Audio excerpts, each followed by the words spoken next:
Devastating damage to the carousel house here at Lighthouse Point Park. Just astonishing. We take a look at the repairs and the damage coming up in a live report. The mother and the aunt of Jacqueline Mimi Torres Garcia are expected back in court today. I'm Joe Monti with the latest on this case coming up.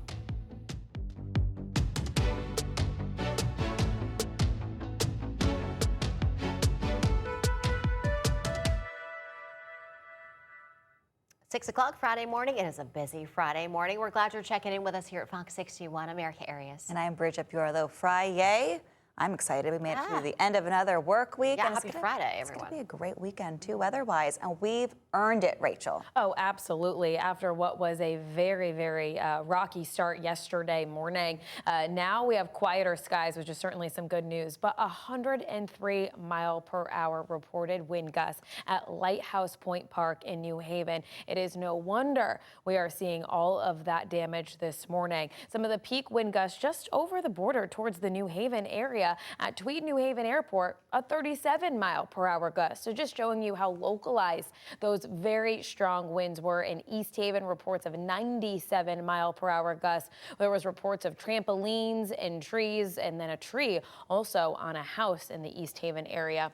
Thankfully, we are quiet. Temperatures out the door in the 60s now, around 64 degrees with a mostly clear sky, and the wind is calm. 59 in Torrington, 62 degrees in Waterbury, 70 in New Haven, and 68 in Bridgeport. Dew points are up into the upper 50s, lower 60s. That's some comfortable stuff around here. So if you're heading to the beaches later on, 80 to about 82 degrees. And while there could be a brief passing shower or downpour this afternoon, most of the day is dry with a UV index today that will be high at a 9. So watch the skies closely later on today, but I think a good chunk of our day will be spent under dry conditions. Temperatures in the low 80s into tonight. It's a beautiful night. Temperatures around 82 for Saturday, a refreshing day on tap. We are bringing some changes in for Sunday. While it is a nice and comfortable start for our Sunday, there's an opportunity for a few showers that arrive closer to dinner time. We'll have more details on that coming up. Erica.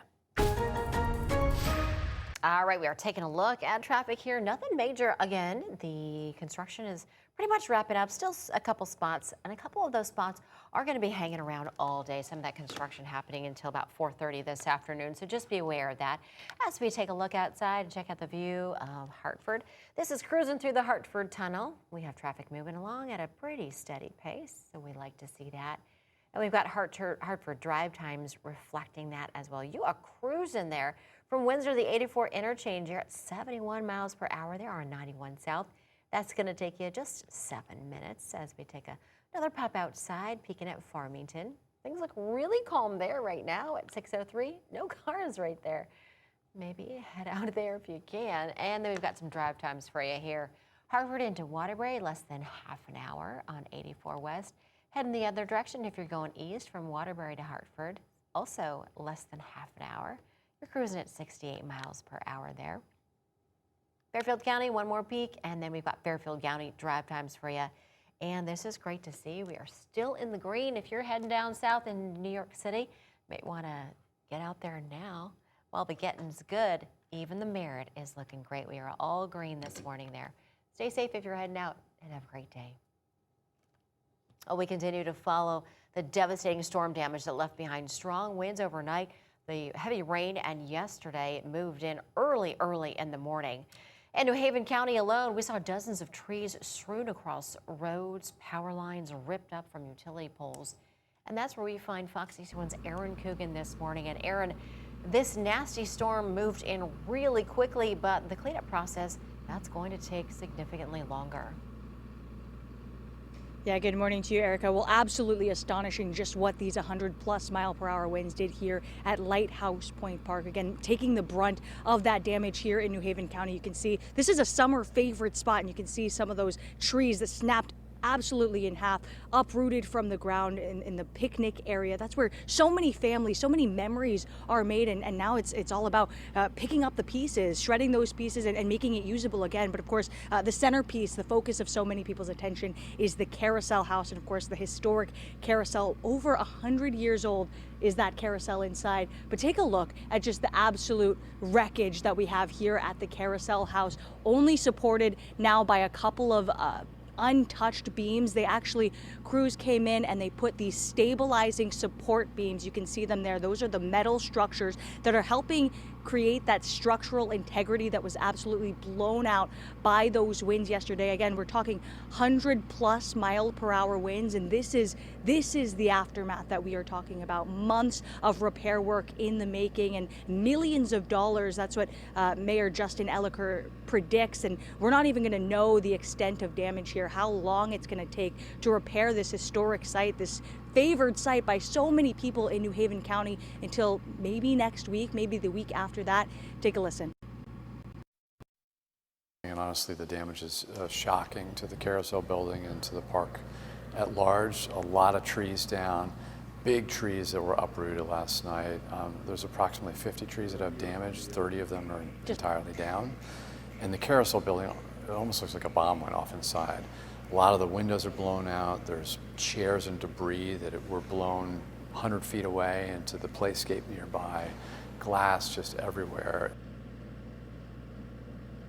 And that glass is still scattered everywhere alongside other pieces of the carousel house. The good news is that the carousel inside only incurred minor damage because most of the brunt of that wind hit this carousel building. So hopefully they're able to remove the carousel, maintain that history that we have inside. The bad news is that Lighthouse Point Park, starting yesterday, indefinitely remains closed to the public as they do try and repair and restore this park. Of course, any new details we have, we're going to have for you on Fox 61. Guys?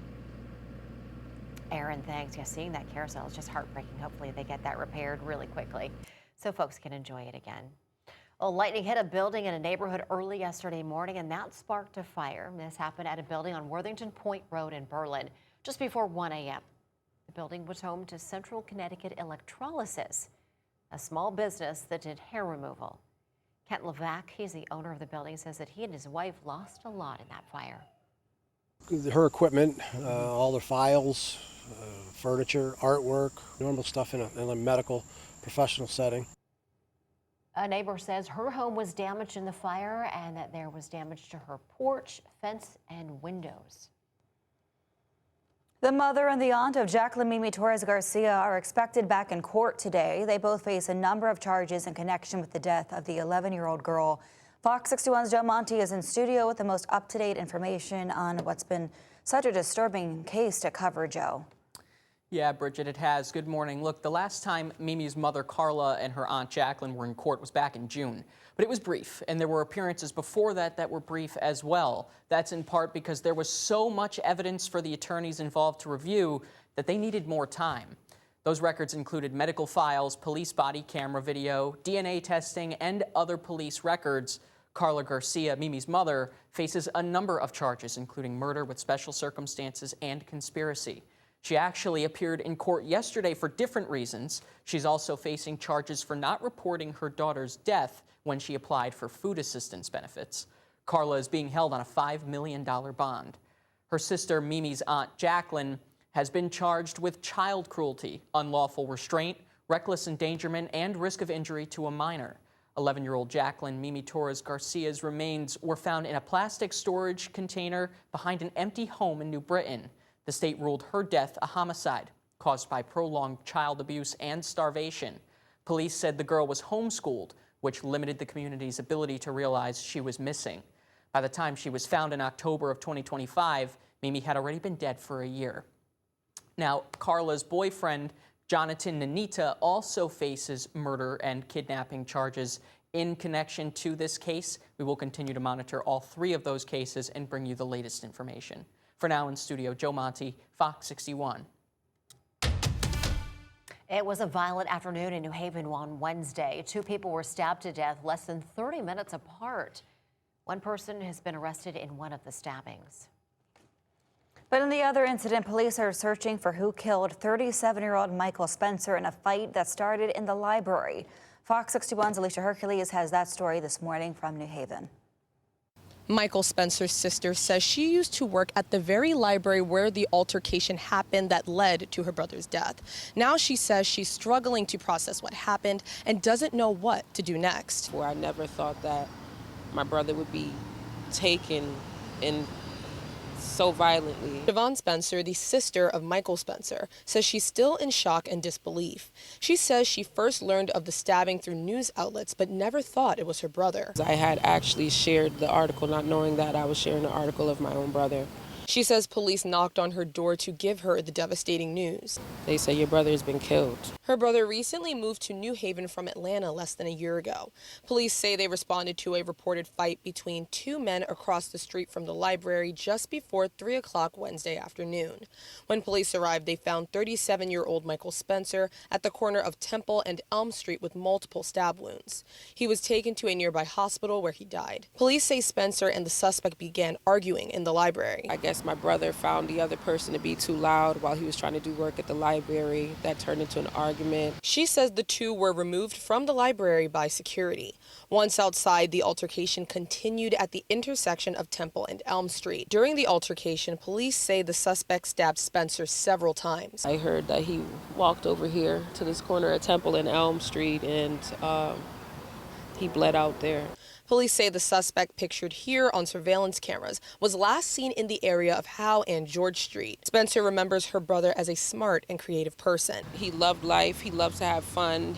To know him was to truly love him. Now she's hoping her brother's killer is found and held accountable. My main concern right now is just getting justice for my brother because he does not deserve this.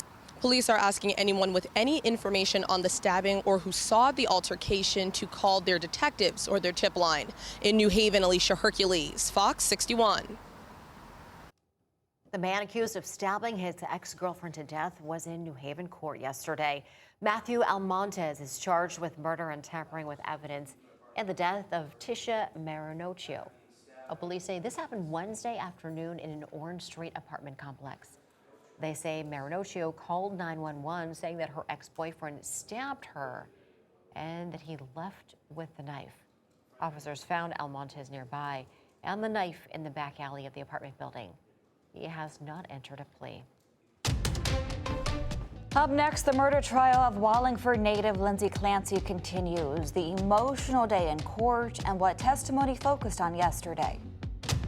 I told you about the Shop the Stand program in Suffield, and now it's time to talk to the woman behind it. I'm Victoria Anderson, bringing you more on the behind the scenes and why the program might expand in the fall.